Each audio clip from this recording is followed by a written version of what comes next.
आज जो हालात हमें और आपको नजर आ रहे हैं, जिन हालात से मुसलमान गुजर रहे हैं, हमें मारा जा रहा है, हमारे घरों पर बुलडोजर चलाया जा रहा है, हमारी औरतों को, बेवा बच्चों को यतीम किया जा रहा है, मुसलमानों को नाकर्दा जराइम की सजाएं दी जा रही हैं। क्या कभी हमने और आपने ये सोचा है कि ये सारे मामलात और ये सारी परेशानियां हम पर क्यों आ रही हैं? आइए इसका जवाब मैं आपको कुरान मजीद की एक आयत से देता हूं। कुरान उठाइए, अल्लाह ताला फरमाता है, ज़हरल फसादु फिल बर्रि वल बहरि बिमा कसबत अयदिन नास।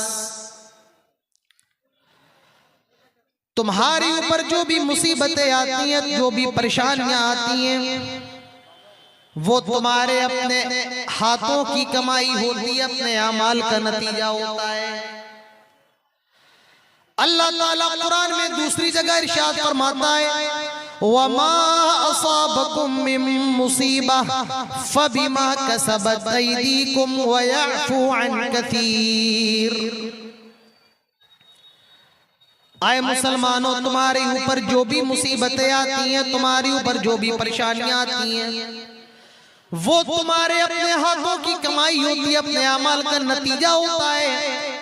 और उसके बाद अल्लाह ताला ने एक जबरदस्त बात इरशाद फरमाई कि अल्लाह ताला हर गुनाह पर तुम्हारी पकड़ नहीं करता है, व यअफू अन कसीर, बहुत से गुनाह तो अल्लाह ताला यूं ही माफ कर देता है, हर गुनाह पर अल्लाह ताला तुम्हारी पकड़ नहीं करता है। तो मालूम ये चला जो मुसीबतें हमारे और आपके सामने हैं, उसका जिम्मेदार कोई और नहीं, हम हैं। मेरे भाइयों, मुझे बताएं, हम और आप 100 साल तक क्या करते रहे? हम और आप जिन्हें गालियां देते हैं, जिन्हें बुरा भला कहते हैं, मैं उनको अच्छा नहीं कह रहा हूं, मैं उनकी तारीफ नहीं कर रहा हूं, लेकिन आप जरा 100 साल की तारीख उठाए तो आपको मालूम चलेगा 100 साल उन्होंने बहुत मेहनत की है, उन्होंने अपने स्कूल बनवाए, कॉलेज बनवाए। आए मुसलमानों, मुझे ये बताओ, तुम्हारा कौन सा बड़ा तालीमी इदारा है, कौन सी बड़ी दरसगाह है, कौन सी बड़ी यूनिवर्सिटी है? आज मुसलमान अपने अमाल की वजह से मारा जा रहा है, आज मुसलमान अपने अमाल की वजह से पीटा जा रहा है, दर दर की ठोकरें खाने पर मजबूर है। आए मुसलमानों, तुम मुसलमान तो अपने आप को कहते हो, तुम ये इकरार करते हो ला इलाहा इल्लल्लाह मुहम्मदुर रसूलुल्लाह, अल्लाह के अलावा कोई इबादत के लायक नहीं है, और मोहम्मद अल्लाह ताला के रसूल है और उसके बंदे सल्लल्लाहु अलैहि वसल्लम। लेकिन आए मुसलमानों, जब तुम्हारी मस्जिदों में अजान होती है और तुम्हारी मस्जिद का मुअज्जिन अजान के जुमलों को इन अल्फाज में शुरू करता है, अल्लाहु अकबर अल्लाहु अकबर, दुनिया की हर मस्जिद में यही अजान हो रही है, आपके सीमापुर के अंदर भी यही अजान हो रही है, अल्लाहु अकबर, जिसका मतलब ये है अल्लाह ताला सबसे बड़ा है।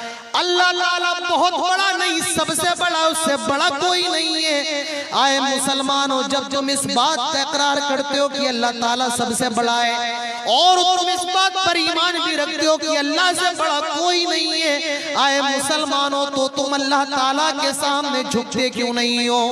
तुम अल्लाह की बंदगी अख्तियार क्यों नहीं करते हो? तुम अल्लाह के हुक्म की पासदारी क्यों नहीं करते हो? तुम जनाब मुहम्मद रसूलुल्लाह सल्लल्लाहु अलैहि वसल्लम की सुन्नत पर अमल क्यों नहीं करते हो? आए मुसलमानों, तुम अपने आप को मुसलमान तो कहते हो, लेकिन अल्लाह और उसके रसूल की बात क्यों नहीं मानते हो? मेरे भाइयों, आज इसीलिए अल्लाह की मदद नहीं आ रही है। आज हमारी मस्जिदों में आ जाओ, मस्जिदें वीरान है, नमाज पढ़ने वाले नमाजी नहीं है। आज हमारे ऊपर जो मुसीबतें आ रही हैं वो हमारे अमाल की वजह से आ रही हैं। आज अल्लाह ताला की मदद नहीं आती है। आज मुसलमान नमाजों के अंदर दुआएं कर रहे हैं, जलसों के अंदर खतीब रो रो के चिल्ला रहा है, अल्लाह से फरियाद कर रहा है, लेकिन आज अल्लाह ताला अपनी मदद नाजिल नहीं कर रहा है। क्यों? क्या आपने कभी सोचा है? क्या आपके जहन में कभी ये बात आई है? नहीं। आओ मेरे भाइयों, मैं आपको बताऊं अल्लाह ताला अपनी मदद क्यों नाजिल नहीं कर रहा है। कुरान उठाओ, अल्लाह ताला फरमाता है फफिर्रू इलल्लाह, आए लोगो अल्लाह ताला की तरफ दौड़ो। क्या कहा? आए लोगो अल्लाह की तरफ दौड़ो। ये नहीं कहा कि अल्लाह की तरफ चलो, नहीं, अल्लाह ताला की तरफ दौड़ो। आज मुसलमान कारोबार की तरफ दौड़ रहा है, आज मुसलमान दुनिया की तरफ दौड़ रहा है, आज का नौजवान यूट्यूब की तरफ दौड़ रहा है, आज ये फेसबुक की तरफ दौड़ रहा है, आज ये इंस्टाग्राम की तरफ दौड़ रहा है, आज का मुसलमान शाहरुख खान की तरफ दौड़ रहा है, सलमान खान की तरफ दौड़ रहा है। मेरा कुरान कहता है, रब कहता है फफिर्रू इलल्लाह, आए मुसलमानों दौड़ना है तो अल्लाह ताला की तरफ दौड़ो। मुसलमान अल्लाह ताला की तरफ दौड़ा करते थे, अल्लाह ताला की मदद मुसलमानों पर नाजिल हुआ करती थी। आज हमें मारा जा रहा है, आज हमें पीटा जा रहा है, इसका जिम्मेदार मेरे भाइयों सबसे पहले हम और आप हैं। मुझे एक वाक्य याद आ रहा है, एक वाक्य सुन लो। हज्जाज इब्ने यूसुफ का नाम आपने सुना होगा, नहीं सुना होगा तो मैं बता देता हूं। हज्जाज इब्ने यूसुफ अपने वक्त का बहुत बड़ा जालिम बादशाह था। हज्जाज इब्ने यूसुफ, अगर आपको नहीं पता है तो जाइए और हज्जाज इब्ने यूसुफ के बारे में पढ़िए। हज्जाज इब्ने यूसुफ अपने वक्त का बहुत बड़ा जालिम बादशाह है, और उसी वक्त एक बहुत बड़े आलिम दीन भी है, नाम उनका हसन बसरी रहमतुल्लाह अलैह। लोग जालिम बादशाह हज्जाज इब्ने यूसुफ की शिकायत लेकर हसन बसरी के पास गए और कहने लगे, आए हसन बसरी, आप हज्जाज इब्ने यूसुफ को समझाते क्यों नहीं है? वो हमें कितना ज्यादा मारता है, कितना ज्यादा जुल्म करता है, कितना ज्यादा पीटता है, आप हज्जाज इब्ने यूसुफ को समझाते क्यों नहीं हो? मेरे भाइयों, अपने दिलों पर हाथ रख करके सुनना। हसन बसरी ने जवाब दिया, आए हज्जाज इब्ने यूसुफ की शिकायत लेकर के आने वालों, आए हज्जाज इब्ने यूसुफ को बुरा भला कहने वालों, आए हज्जाज इब्ने यूसुफ के जुल्म की दास्तां बताने वालों, तुम हज्जाज इब्ने यूसुफ की शिकायत लेकर के आए हो। तुम कहते हो कि हज्जाज जालिम है, जाबिर है। मैं बताता हूँ हज्जाज जालिम नहीं है, हज्जाज जाबिर नहीं है। इन्नल हज्जाज अज़ाबुल्लाह, हज्जाज इब्ने यूसुफ अल्लाह ताला का अज़ाब है। मा जअल हज्जाज इल्ला बिज़ुनूबिना, हज्जाज हमारे गुनाहों की वजह से हम पर मुसल्लत हुआ है। मेरे भाइयों, मालूम ये चला, जब मुसलमान गुनहगार हो जाए, इस्लाम को छोड़ दे, जब मुसलमान तौहीद को छोड़ दे, अल्लाह ताला जालिम और जाबिर बादशाह पर मुसल्लत कर देता है, और मुसलमान दीन पर रहे, इस्लाम पर रहे, तौहीद की रस्सी को मजबूती से पकड़े रहे। मेरे भाइयों, याद रखो, अल्लाह ताला दुनिया में भी मुसलमानों की मदद करता है और आखिरत में भी मुसलमानों को सुरखरू करता है। आज मुल्क के हालात क्या है? मैंने अपनी नजरों से देखा है, अपनी नजरों से देखा है। आप तो कटिहार के अंदर होंगे, कोई अपने गांव के अंदर हो। मैंने अपनी नजरों से 22 जनवरी का मंजर देखा है। 5 घंटे मैंने लखनऊ एयरपोर्ट पर बिताए। मैंने वो मंजर देखा है मेरे भाइयों। आज सबसे बड़ा खतरा ईमान का खतरा है। मैं आपको ये भी बताता चलूं, आज सबसे बड़ा खतरा ये नहीं कि आपका माल लूट लिया जाए, आज सबसे बड़ा खतरा ये नहीं आपके घरों पर बुलडोजर चला दिया जाए, सबसे बड़ा खतरा ईमान का खतरा है मेरे भाइयों। दुनिया के अंदर मर जाना, मिट जाना ये तो गवारा कर लेना, लेकिन ईमान के साथ समझौता करना गवारा ना करना, ईमान के साथ कंप्रोमाइज ना करना, ईमान के साथ समझौता ना करना। आज जो भी अटैक हो रहा है हमारे और आपके अकीदों पर हो रहा है, मुसलमानों को ईमान के मामले में कमजोर करो, इनको इस्लाम से दूर करो, इनको दूसरों के सामने झुकने वाला बनाओ, इनके ईमान को कमजोर करो। लेकिन मेरे भाइयों, एक मुसलमान, एक मोमिन मर तो सकता है, अपने आप को अल्लाह के रास्ते में कुर्बान तो कर सकता है, चल सकता है, लेकिन अपनी पेशानी को एक अल्लाह के अलावा, एक अल्लाह के सिवा किसी के सामने झुकना ये बर्दाश्त नहीं कर सकता है। मेरे भाइयों, अपने ईमान को मजबूत करने की जरूरत है। तो मेरे भाइयों, मुसलमान क्यों मारे जा रहे हैं? सबसे पहली वजह मैं आपको बताता हूं। मेरा वक्त बहुत कम रह गया, महज 20-25 मिनट का वक्त रह गया है। मुसलमान क्यों मारे जा रहे हैं? पहली वजह यह है, आज मुसलमान अमल के मामले में बहुत पीछे, अमल नहीं है। बातें करवा लो, सऊदी अरब का बादशाह ऐसा है, सऊदी अरब ये कर रहा है, तुर्की ये कर रहा है, यहाँ ये हो रहा है। हमारे घरों में क्या हो रहा है, हमारी मस्जिदों में क्या हो रहा है, हमारे गांव में क्या हो रहा है, हमें और आपको इसकी फिक्र नहीं है। कुरान मजीद की सबसे छोटी सूरतों में से एक सूरत, और उस सूरत का नाम सूरतुल असर है। मैं आपके सामने पढ़ देता हूं। वल असर इन्नल इंसान लफी खुस्र इल्लल्लज़ीना आमनू व अमिलुस्सालिहाति व तवासौ बिल हक़ व तवासौ बिस्सब्र। ये कुरान की सबसे छोटी सूरतों में से एक सूरत है। अल्लाह ताला सूरत के बारे में इरशाद फरमाता है, अल्लाह ताला सूरत के अंदर इरशाद फरमाता है, वल असर, कसम है जमाने की, कसम है वक्त की, कसम है असर की। इन्नल इंसान लफी खुस्र, जितने भी इंसान है सारे के सारे खसारे के अंदर, बर्बादी के अंदर, घाटे के अंदर, हलाकत के अंदर, लॉस के अंदर है। सारे इंसान मेहनत मजदूरी करके 2 वक्त की रोटी खाने वाला भी खसारे के अंदर है, और सरकारी मदरसों का टीचर 50-60 हजार कमाने वाला भी खसारे के अंदर है। खेत में मेहनत मजदूरी करने वाला भी खसारे के अंदर है, और बड़े बड़े फैक्ट्रियों का मालिक भी खसारे के अंदर है। काला भी खसारे के अंदर है, गोरा भी खसारे के अंदर है। जितने लोग हैं सारे के सारे खसारे के अंदर, बर्बादी के अंदर, घाटे के अंदर, हलाकत के अंदर हैं। इल्लल्लज़ीना आमनू, मगर हाँ जो ईमान लेकर के आ जाए, जो अल्लाह पर ईमान ले आए, अल्लाह के नबियों पर ईमान ले आए, अल्लाह की किताबों पर ईमान ले आए, अल्लाह के फरिश्तों पर ईमान ले आए, क़यामत के दिन पर ईमान ले आए, और तकदीर के अच्छे बुरे पर ईमान ले आए। जो अल्लाह को रब माने, जो अल्लाह के सामने झुके, जो अल्लाह ताला की बंदगी करे, जो अल्लाह ताला की इबादत करे। बेटा मांगना हो तो अल्लाह ताला से मांगे, बेटी मांगना हो तो अल्लाह ताला से मांगे। मुश्किल कुशा, हाजत रवा, बिगड़ी बनाने वाला अल्लाह ताला को समझे। इल्लल्लज़ीना आमनू, जो ईमान लेकर के आ जाए, और ईमान लाने के बाद फरमाया व अमिलुस्सालिहात, जो नेक अमल करे।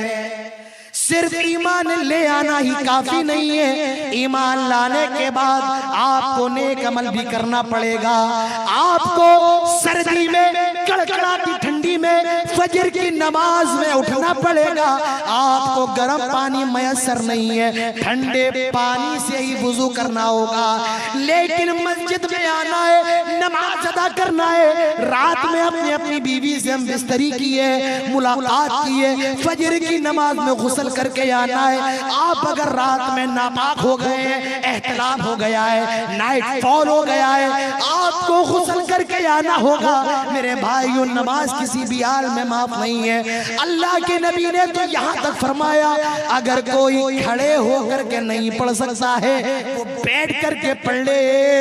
अगर कोई बैठ के पढ़ने की ताकत नहीं रखता है वो लेट करके पढ़ ले। और अगर कोई लेट करके भी नहीं पढ़ सकता है तो वो हरकत से, आंखों की हरकत से पढ़ ले। लेकिन नमाज किसी भी हाल में माफ नहीं है।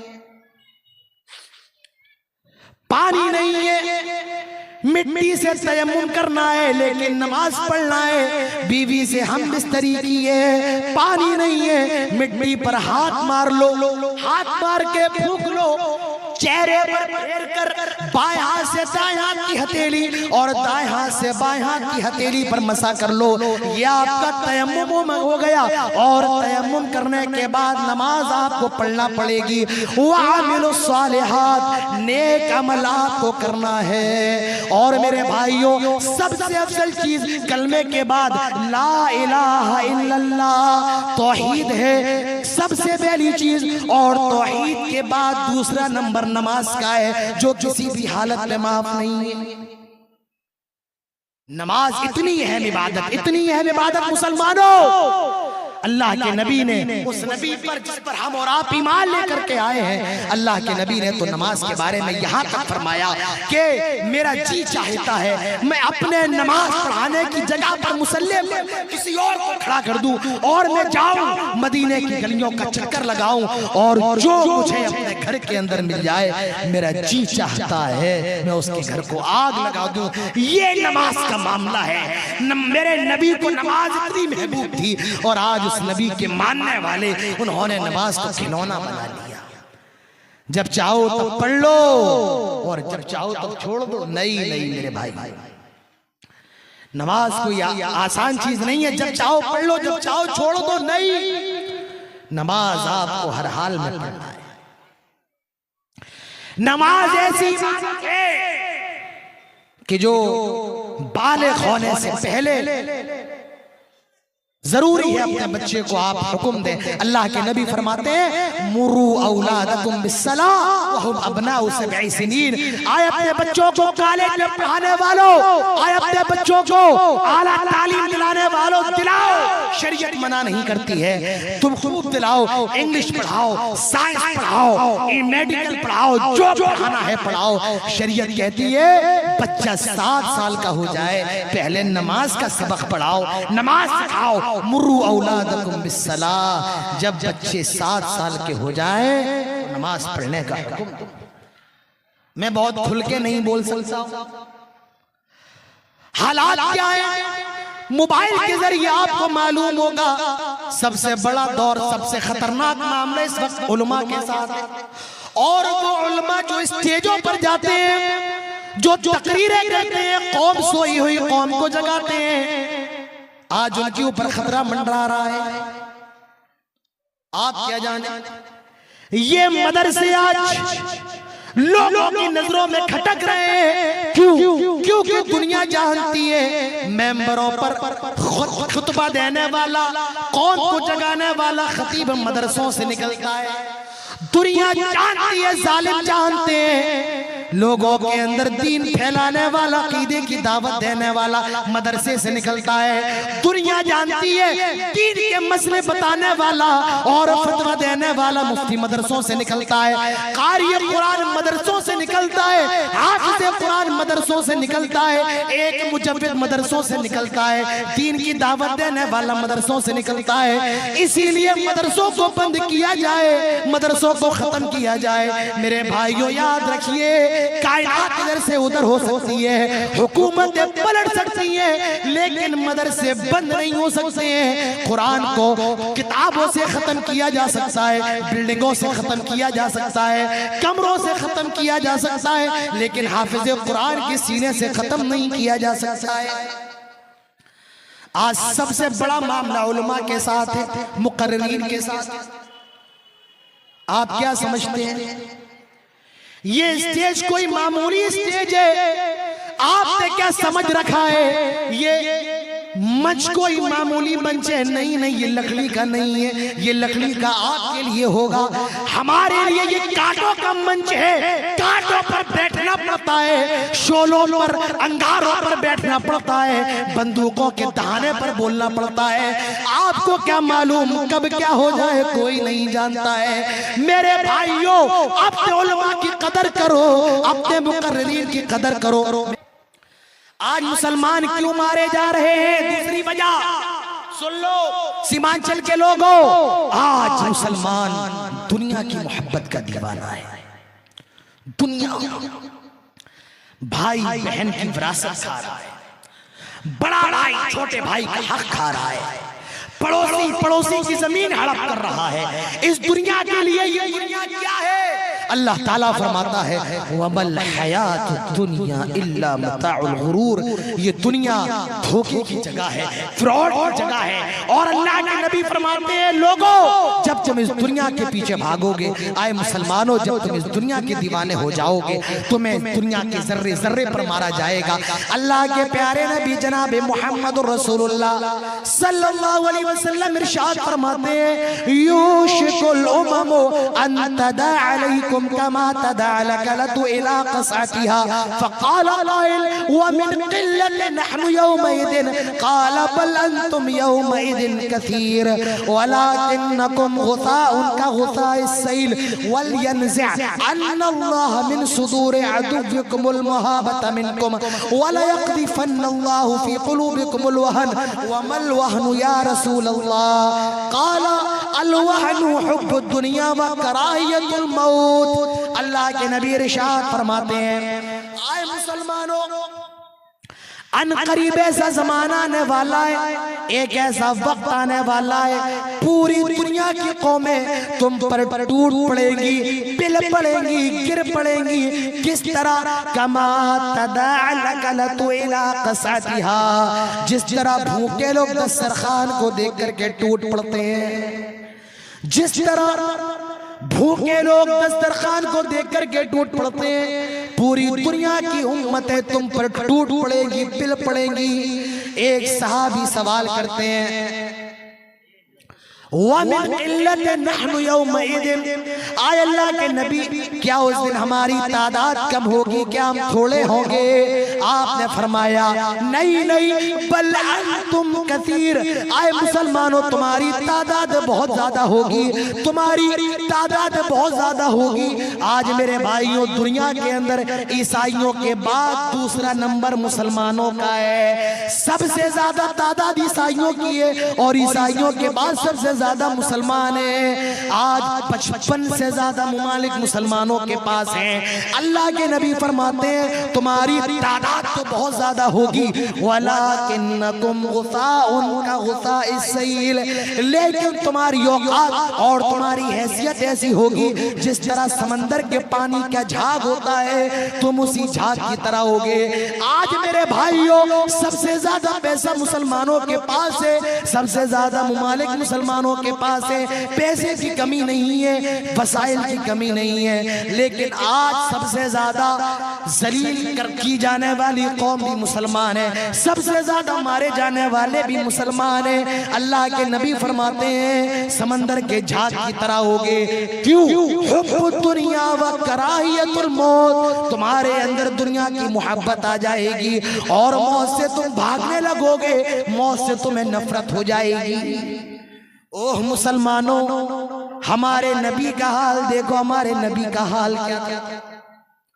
अल्लाह के नबी खजूर के पत्तों की बनी हुई चटाई पर लेटे हुए हैं। नाम रसूलुल्लाह अला हसीरिन, खजूर के पत्तों की बनी हुई चटाई पर आराम कर रहे हैं। जब अल्लाह के नबी सोकर के फारिग हुए, सहाबा ने देखा आपकी पीठ पर चटाई के निशानात हैं। एक सहाबी अल्लाह के नबी से कहते हैं लबित्तखज़ना लका बिताआ, अल्लाह के नबी मुझे इजाजत दे, हम आपके लिए एक बिस्तर का इंतजाम फरमा दें। आए अल्लाह के नबी, आप इस खजूर की बनी हुई चटाई पर लेटे हुए हैं, आप अगर इजाजत दे हम आपके लिए बिस्तर का इंतजाम फरमा दें। अल्लाह के नबी जवाब देते हैं, माली वली दुनिया अना करा के बिस्तदल्ला तहत शजरा राहा सुम्मा तरका। आए मेरे सहाबा, इस दुनिया में मैं एक मुसाफिर की तरह हूँ। एक दरख्त नजर आया, पेड़ नजर आया, और उसमें मैं उस पेड़ के नीचे आराम करने के लिए लेट गया, और जब सो करके उठा फिर अपनी मंजिल की तरफ चल दिया। आए लोगों, ये दुनिया तुम्हारी हकीकी मंजिल नहीं है। इसीलिए अब्दुल्लाह इब्न उमर कहा करते थे, कुन फि दुनिया का नका इदा अमसैता फला तंतज़िर सबा।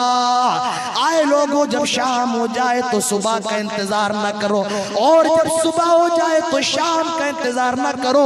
मेरे भाइयों, ये दुनिया क्या है? आओ एक हदीस देख लो। अल्लाह के नबी सहाबा के साथ गुजर रहे हैं, सहाबा के साथ जा रहे हैं। एक बकरी का मरा हुआ बच्चा अल्लाह के नबी को नजर आया, अपने सहाबा को रोक लिया। आप उस बकरी के मरे हुए बच्चे का कान पकड़ते हैं और सहाबा से कहते हैं, कौन है जो ये बकरी का मरा हुआ बच्चा मुझसे 1 दिरहम में खरीदेगा? 1 दिरहम। आप गोश्त के बड़े शौकीन होंगे, खस्सी का गोश्त सबको पसंद है, किसको पसंद नहीं है? और उसकी कीमत क्या है? मेरे ख्याल से 600 या 700 रुपए किलो होगी। लेकिन अगर कोई आपसे ये कहे कि मैं बकरी का गोश्त आपको फ्री देता हूँ, और मैं ये भी बता देता हूँ ये मेरी जो खस्सी और मेरी बकरी थी ये मर गई थी, मैंने मरने के बाद उसको ज़िबा किया और उसका गोश्त आपको दे रहा हूँ। मुसलमानों, अपने दिल पर हाथ रख के बताओ, क्या तुम वो बकरी का गोश्त खाओगे? उस खस्सी का गोश्त खाओगे? आप कहेंगे नहीं, मरे हुए जानवर का गोश्त नहीं खा सकते। अल्लाह के नबी कहते हैं, कौन है जो उस मरे हुए बकरी के बच्चे का गोश्त खाएगा? 1 दिरहम में लेगा। सहाबा कहते हैं, अल्लाह के नबी ये मरा हुआ है, सड़ा हुआ है, इसके अंदर से बदबू निकल रही है। इमाम कायनात, 1 दिरहम तो दूर की बात है, 1 रुपए तो दूर की बात है, अगर आप फ्री में देंगे तब भी हम लेने के लिए तैयार नहीं। उस वक्त उस इमाम कायनात का जवाब सुनो, इमामुल अंबिया का जवाब सुनो। आए नबी का कलमा पढ़ने वालों और दुनिया के दीवानों, मेरे नबी ने उस वक्त कहा था, वल फवल्लाही लद्दुनिया अहवनु अलल्लाहि मिन हादा अलैकुम। आए मुसलमानों, जितनी नफरत तुम्हें इस बकरी के मरे हुए बच्चे से है, तुम्हारी नजरों में ये बकरी का मरा हुआ बच्चा जितना ज्यादा गया गुजरा है, अल्लाह रब्बुल आलमीन की नजर में इस दुनिया की हैसियत, इस दुनिया की औकात इस बकरी के मरे हुए बच्चे से भी ज्यादा गई गुजरी है। मेरे भाइयों, ये दुनिया है। किसने दुनिया को छोड़ा है? आपके गांव के अंदर बड़े बड़े सेठ होंगे, आज वो कब्रों के अंदर है। आपके कटिहार के अंदर बड़े बड़े पैसे वाले होंगे, उनका पैसा मौत से नहीं बचा पाया। कोई पूर्णिया के लाइन बाजार का हॉस्पिटल मौत से नहीं बचा पाया। कोई पटना का बड़े से बड़ा डॉक्टर मौत से नहीं बचा सकता है। कोई बड़े से बड़ा डॉक्टर ऐसा इंजेक्शन नहीं लगा सकता है जिससे मौत ना आए। मेरे भाइयों, ये दुनिया कब धोखा दे दे, ये जिंदगी कब साथ छोड़ दे, कोई नहीं जानता है। तो इस दुनिया के पीछे ना भागो, भागना है अल्लाह की तरफ भागो, भागना है। वसारिऊ इला मगफिरतिम मिन रब्बिकुम व जन्नतिन अर्दुहा समावातु वल अर्ज़। दौड़ना है मेरे भाइयों, जन्नत की तरफ दौड़ो जिसकी लंबाई चौड़ाई जमीन और आसमान के बराबर है। इस दुनिया के पीछे ना दौड़ो। हजरत खालिद इब्न वलीद 40,000 का लश्कर लेकर के जाते हैं शाम की तरफ। शाम के जनरल को मालूम चला 40,000 का लश्कर, शाम का जनरल कहता है, आए खालिद इब्ने वलीद, क्या तुम पागल हो गए हो? मेरे पास 1.5 लाख का लश्कर है, तुम 40,000 का लश्कर लेकर के आए। 1 लाख 1.5 लाख से टकराने के लिए 40,000 का लश्कर। आए खालिद इब्ने वलीद, क्या पागल हो गए हो? 1.5 लाख से टकराने के लिए 40,000 लेकर के आ रहे हो? आए मेरी कौम के गयूर नौजवानों, खालिद इब्ने वलीद का जवाब सुनो। हजरत खालिद इब्ने वलीद ने जवाब दिया, आए शाम के गवर्नर, तेरे साथ जो 1.5 लाख का लश्कर है, उनको जितनी मोहब्बत अपनी जिंदगी से है, मेरे साथ जो 40,000 हैं, उनको उतनी ही मोहब्बत अपनी मौत से है। ये वो मुसलमान थे जो अल्लाह की तरफ दौड़ा करते थे, जन्नत की तरफ दौड़ा करते थे, अल्लाह के हुक्म की पासदारी के लिए अपनी जानों को कुर्बान कर दिया करते थे। आए मुसलमानों, आज तुम दुनिया की तरफ दौड़ रहे हो, इसीलिए पूरब में भी तुम्हें मारा जा रहा है, पश्चिम में भी मारा जा रहा है, उत्तर में भी मारा जा रहा है, दक्षिण में भी मारा जा रहा है। आज मेरे भाइयों मुसलमान इसलिए मारे जा रहे हैं, आज दुनिया के दीवाने हो गए हैं।